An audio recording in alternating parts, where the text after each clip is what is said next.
Hey, it's Justin Harvey. Thanks for tuning into the Anesthesia and Pain Management Success podcast. With APM Success, we take a close look at important topics pertaining to business, practice management, personal finance, and careers for anesthesiologists and pain management physicians. We work hard to take your critical questions straight to the experts. Thanks for listening.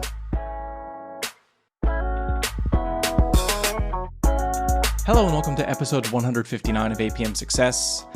Today we're going to be talking about building a career in academic medicine and translating the financial wherewithal generated by that career, translating that into lasting wealth. And how do you do that intelligently as an academic anesthesiologist? Is it even possible? The obvious answer is yes, but you need to take a little bit of a different approach if you're going to be an academic anesthesiologist versus one who perhaps has more flexibility in a private practice arrangement. And for the purposes of today's discussion, obviously there's private practice, there's several different types. I'm going to be looking at essentially university hospital employment for today's purposes, or also government hospital employment when I'm talking about academic medicine. It may surprise some people in this audience to know that the folks that make the most and the folks that make the least in medicine, this is true in anesthesia, make it in private practice. This is also true in pain management. It's a much flatter distribution. Academic medicine has a lower standard deviation. Private practice has a higher standard deviation. Some make a little, some make a lot. But the people that make the least are often actually not in the university setting, interestingly. One thing to note in terms of the environment, the landscape at large, CMS, the Center for Medicare and Medicaid Services, which is the arm of the Department of Health and Human Services. Among other things, one of the things that they do is they determine how much Medicare and other government payers are going to pay for different services, whether it's the physician labor or the facility fee or the malpractice component associated with RVU billing. And CMS has just recently come out with a proposed 4% cut to the physician labor portion of the reimbursement calculation, meaning folks operating in private practice are more and more getting squeezed, and more of the funds coming from CMS are flowing to organizations that own bigger chunks of the infrastructure. The bottom line here is that, for purposes of this discussion, more and more employment is going to be available in the academic realm rather than private practice. And longtime listeners of this show will have heard a number of conversations on this topic. Most recently, talked to Dr. Brian Schmutzler a few episodes ago. Let me see if I can figure out which episode that was. It was more than a handful ago. We'll post it in the show notes. apmsuccess.com/159. I'm going to link to a number of resources today. But Dr. Schmutzler, as one who operates exclusively in private practice, was not too optimistic about the future of private practice anesthesia, in large part because of what Medicare is, how Medicare is reimbursing, or in this case, not reimbursing private practitioners. Anyway, with more and more of the larger percentage of jobs being available in academic medicine, it's important to understand the approach you need to take in order to properly and efficiently build wealth, develop autonomy, and live life on your own terms as quickly as possible. The average anesthesiologist is going to go through undergrad and then med school and then 4+ years of advanced training and residency and fellowship, and they're going to be in their 30s before they even start making money as an attending physician. So you've got a lot to make up for in terms of the opportunity cost of your time, and it's important that you use this higher earning potential and the time that you have remaining between the age of 31 or later, depending on when you're getting your start, and whatever ultimate age you want to begin to curtail your clinical activities. You got to make the best use that you can of that time. There's a few important headwinds that you've got to know about. The first is, historically, the joke in some circles is that you get that last $100,000 in prestige, meaning if you're working for a big reputable name, they have the ability to draw talent from all over the place. They're going to be a sought after work environment. You want to publish and be renowned at a place like that, that's the place you're going to go. And as a result, maybe the compensation isn't as much in terms of the dollars because you're getting paid in prestige. Something to think about. And to be honest, I found that in the last year, the tide has been changing with certain academic institutions in particular, where some anesthesiologists are getting 10, 15% raises to their base rate in addition to big signing bonuses from places where historically it's been much more stingy. So something to be aware of is that university hospitals are doing things that they haven't ever done before, at least in recent memory, in order to recruit. But in general, that's a headwind, getting money, getting paid in quote unquote prestige. A second headwind is academic medicine frequently will subject you to a very stringent employment agreement, many pages. Whenever I review these, it's kind of annoying because you read the agreement itself, and then embedded in the agreement is a little section where you're going to initial that says, by the way, I also agree to the all the rules outlined in this document, document A and document B and document C, and rules for hospital house staff, and all the other components of this agreement. So all told, the thing could be like 200 pages spread across a bunch of documents that they don't even give you in some cases, or you need to really dig to find. So often the result of that very stringent agreement is you can't participate in other businesses at all in some cases, or medically related businesses. Intellectual property is almost always going to be fully signed over, whether or not you were on the clock when you developed it. Participating in outside consulting is very difficult, and locums is also, in many cases, categorically excluded, even if you're not directly competing with your employer, which I always thought was really dumb. If you wanted to take a week of vacation and turn that week into $18,000 or $22,000 with a cush locums gig, you should be able to do that, but that's just one man's opinion. These are all headwinds, meaning you're going to, in many cases, be restricted to just your W-2 income, just your paycheck, just your base plus bonus, or however your pay is structured.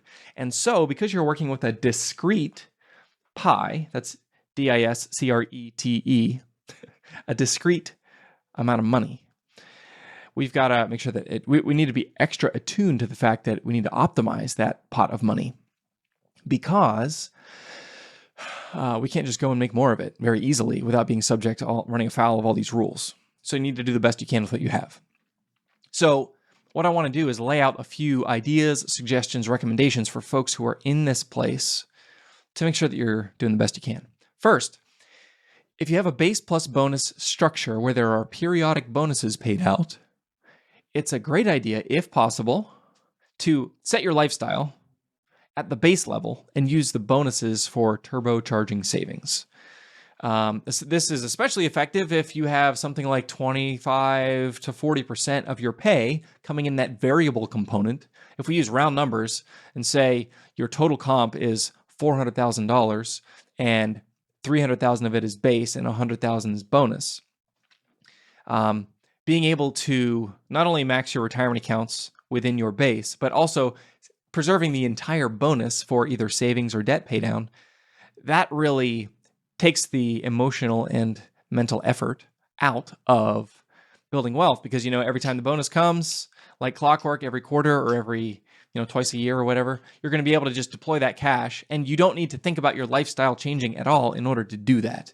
Dr. Jimmy Turner, my friend down at Wake Forest, he and I have talked about this topic in the past. He has what he calls the 90-10 rule, which I really think is a great idea. Every bonus, you have this sort of fixed ratio that you're going to assign to that bonus. If you get a $100,000 bonus, 90% of that goes to your financial progress, and 10% of it goes to some extravagant celebration of your professional progress as a physician, to, add a little spice, a little zest to your life. I think that is a great idea, and it also allows the 90% to continue to be sustainably saved over time, because you got to have fun, or else what the heck is the point? So using that base plus bonus structure in that manner can be really helpful. The second thing that's really important if you're going to build wealth in academic medicine is understanding the retirement plan for your employer. If you're with a state-sponsored university or hospital, often you'll have some sort of pension attached, or a 401a, or one of these other types of retirement plans. Sometimes you can contribute to that. Sometimes it's something that only your employer contributes to. These can be really, really powerful. Out here on the West Coast, we've got the Kaiser Permanente health system. they have a really robust pension that can be the equivalent, actually be the equivalent of many millions of dollars in assets once you think about how much that benefit is worth when it's paid out in retirement. If we use the 4% rule as a proxy, for every $1 million you have at retirement in your portfolio, you can take about 4% of that, or $40,000 of income from that portfolio until the end of your life. So for every million, 40,000 of income can be generated, meaning if your pension is 80 or 120 or $160,000 in retirement, it's worth, 80,000 is the equivalent of a $2 million portfolio. 120 is the equivalent of a $3 million portfolio. So having a pension payment in that amount can be a really, really powerful tool that obviously you need to sort of understand the way it nestles into your broader financial plan, but that can be really, really useful. You shouldn't exclusively plan on that pension to bail you out in retirement, but as part of an overall strategy, it really helps. Make sure you understand it. The second thing, this is probably obvious, but you're still going to be a high income professional. So max out everything, probably pre-tax when you're an attending with a full year salary. So 403B, if you have access to one, HSAs, if you have access to those, 403B in the year 2022, you can do $20,500. HSAs for a family is about $7,300. So between the two of those, you're at about $28,000 for a single person, or I should say a single earner. And that's all pre-tax. So it's going to reduce your taxable income in the current year. Another common plan that you may be presented with is a 457. If you have access to a 457, it's going to have the same limit as the 403B, $20,500. But you've got to be careful because, and we're going to do a separate episode on 457s in the near future, but there's a lot of distribution constraints. Depending on the type of 457 you have, there's different options for payout. And to be honest, it doesn't even really help you to save money pre-tax in a 457 in some cases. And here's why. You need to immediately distribute the funds upon terminating employment, or immediately choose one of a handful of options. And sometimes you don't want the money. The whole point is when you're saving in a 457, you're saving it pre-tax. You want to save it for retirement when you're not making a lot of money and you can pull it out in the future at a lower tax rate.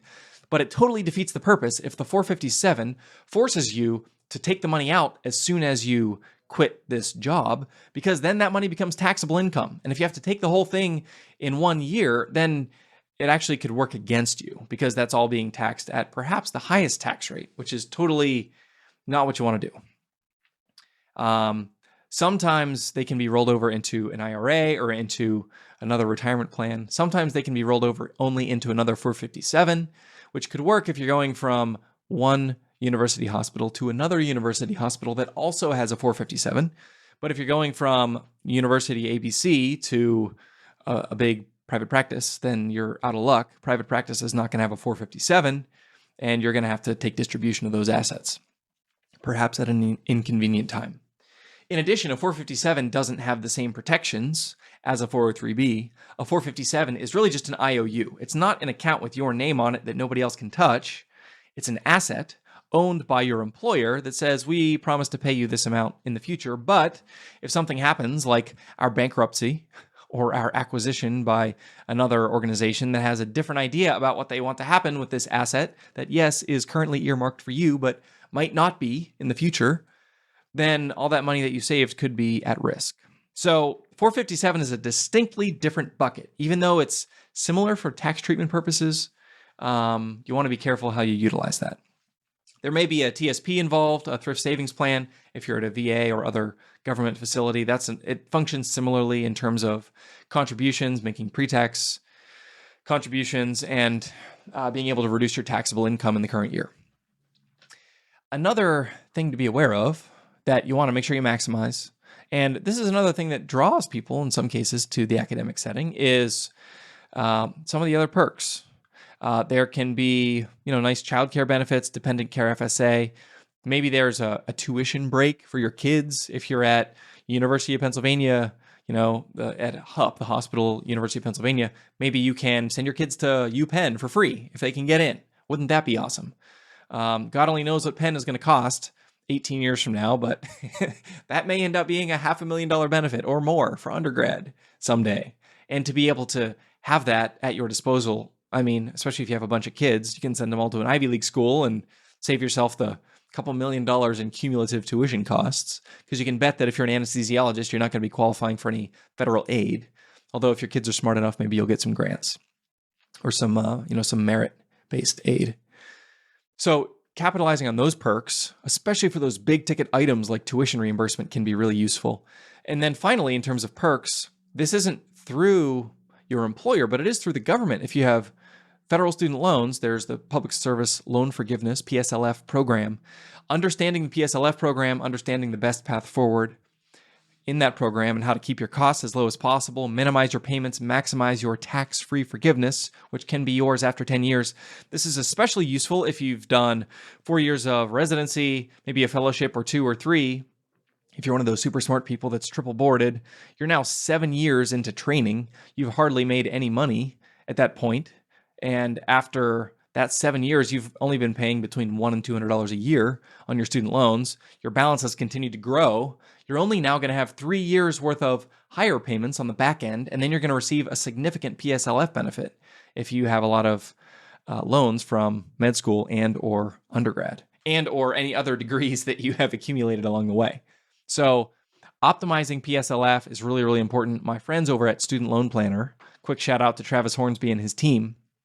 They've done incredible work creating a lot of education around optimizing student loan strategies. They do fee-for-service student loan consulting. Highly recommend if you're thinking you need a student loan plan and you just want to pay somebody, $500 or $600 in order to get a comprehensive looking at all the moving parts and telling you how to elect the best repayment strategy. Check them out.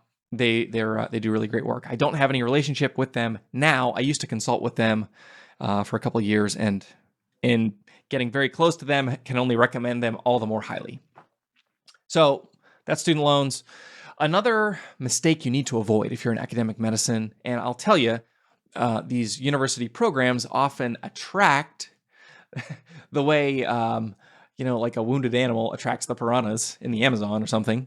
It attracts insurance salespeople, those wolves in sheep's clothing that are really product salespeople who aren't really attuned to your more broad financial picture or your financial future. They're just looking for a commission. And there's a lot of really great people stuck in bad business models. So this is not a carte blanche condemnation of insurance people.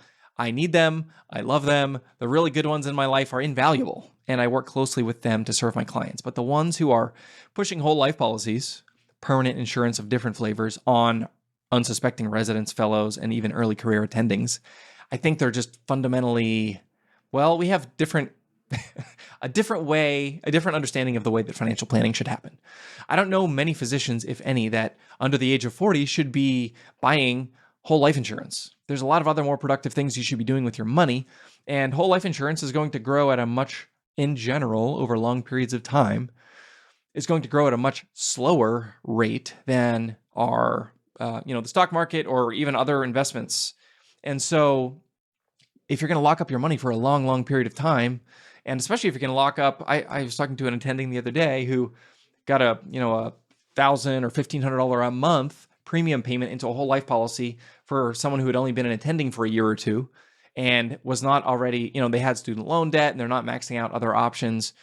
You're going to get stuck in the situation where you're plowing a bunch of money into assets that aren't going to grow as quickly as some others. In addition, you're introducing complexity into your life that it could lapse in the future, and you need to make sure that you're feeding it appropriately, and you need to understand the assumptions baked into it, etc. So bottom line is, I always avoid whole life in general as an early career attending or younger. Once you move towards financial independence and you're looking for other tax opportunities, places to pick up nickels and dimes around the edges, you can make a case for it in estate planning. You can make a case for it in certain cases for specific uses. But in general, I haven't seen many whole life policies that I think were properly implemented, especially for young physicians. So you got to avoid those if you're going to build wealth intelligently. Just one man's opinion. Finally, when it comes to your job description, you want to identify uncompensated activities and limit them to the extent that you're trying to maximize your income. So in academic medicine, there's a is obviously to be a good colleague, to be a contributor to your department. You've got to do some things, some of which don't explicitly result in you making more money, and that's fine. And that's some of the reason that some people go into academic medicine, is to exert influence, to publish papers, to lead initiatives, and great. If that's what you're doing and it's making you happy and feeling fulfilled, then I don't want to get in your way. But if you're doing those things out of a vague sense of obligation and you don't really like them, and you discover that they're not actually, you're not being compensated for those things, you're actually better off probably working 0.8 and taking another day a week to start some other business, rather than running committees, overseeing initiatives, and doing other things for which you're not given the proper amount of time to really carve out of your schedule. This is especially true if your pay is based in any way on productivity or hours, and those non-clinical times that you're spending are taking away from your productivity or your clinical hours. So make sure that you understand what you're getting paid for and what you're not getting paid for, and do only the things you're getting paid for, to the extent that you're just trying to, boost your income. If you want to do the other stuff non-clinically, great. We need people to do that, obviously, but you want to understand how it impacts you. Finally, a couple other things I'll mention in closing. The academic anesthesiologists can be a good candidate for something like real estate investment. If you're a high-income professional, you're going to benefit from a lot of the tax breaks associated with real estate investing, cash depreciation, passive income. Those are great things. Obviously, you got to find the right deal, and there's a lot of ways to access real estate. So that's a bigger conversation for another time.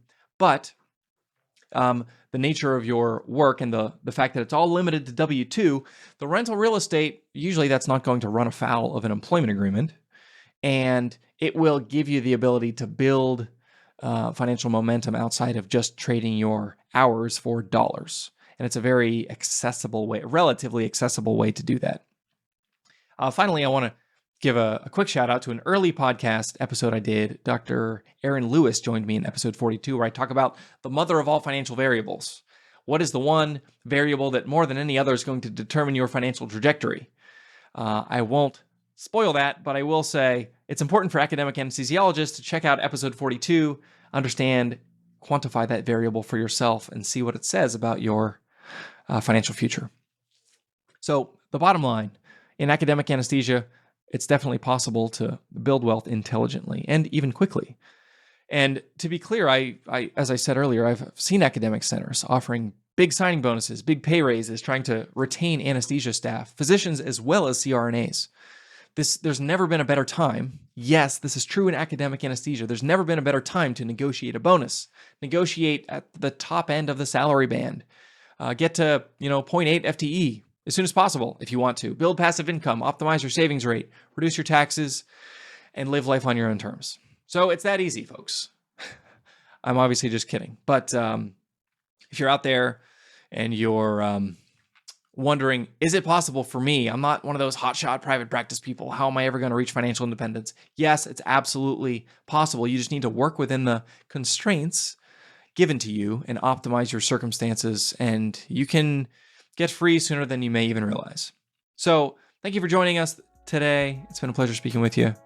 Hope everybody out there has a great week. If you liked what you heard this week, head on over to apmsuccess.com, where you can find more content and free resources to help you build a successful career in anesthesia and pain management. If you wanted to leave a review in iTunes, I'd also really appreciate it. Thanks for using some of your valuable time to join me today on APM Success.